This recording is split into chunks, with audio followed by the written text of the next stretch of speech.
indicating these increases in mental health symptoms among young people. Well, the other thing I'm wondering about too, I've thought about this to a great degree, is that I studied antisocial behavior in boys and girls. And boys, they're pretty much straightforward juvenile delinquents when they're antisocial. They kick and fight and steal and break rules. And it's a lot of externalizing behavior, right? A lot of acting out.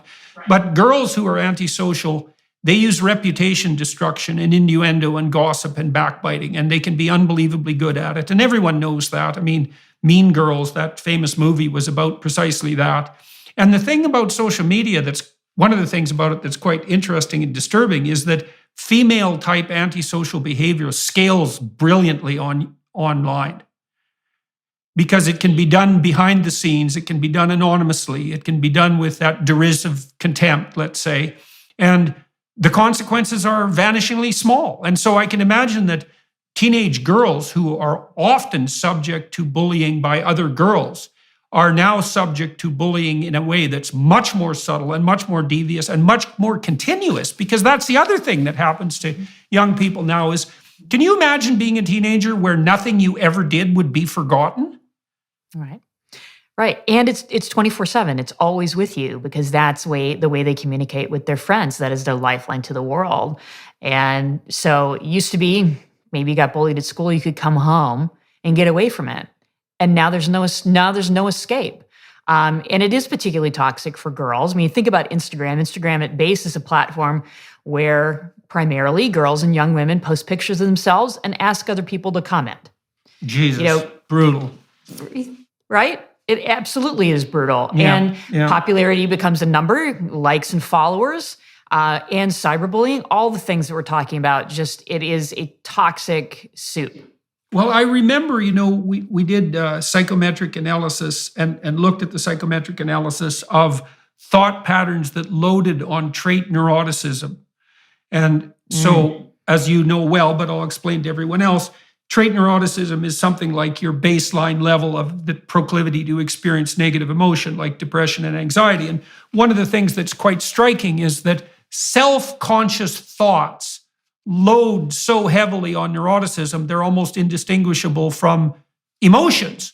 And so it looks like if you're self-conscious, if you're thinking about yourself, you are instantly miserable. And then if you're a teenage, then it gets worse for teenage girls, I think, because we also know that teenage girls experience a spike in neuroticism that's attendant on puberty, and that their self-conscious concerns tend to be particularly body-focused. And that's probably a consequence of the fact that females are evaluated more stringently as a consequence of their appearance, particularly when they're young. I mean, men are evaluated on the basis of their performance, let's say, but women tend to be evaluated more on the basis of their appearance. And so you can see that's a perfect storm for young girls, because they hit a negative emotion peak at 13. Now they're susceptible to bullying. They're extremely self-conscious about their bodies. And then the entire online world is a place to display for public. It's like the old nightmare that people have about public speaking, is being naked on a stage. That's really, in some real sense, what the social media world has done to teenage girls. It's got to be damn near unbearable. Yeah, and the consequences have been severe. So teen depression has doubled, and that was true even before the pandemic. The rise started about 2011 or 2012, right as social media moved from optional to mandatory, and right when smartphones were owned by the majority of people. Loneliness went up, anxiety went up, and it's not just symptoms. Self-harm behaviors, so the CDC keeps track of this, emergency room visits for self-harm. So that's an objectively measured behavior, not something subject to any kind of self-report bias.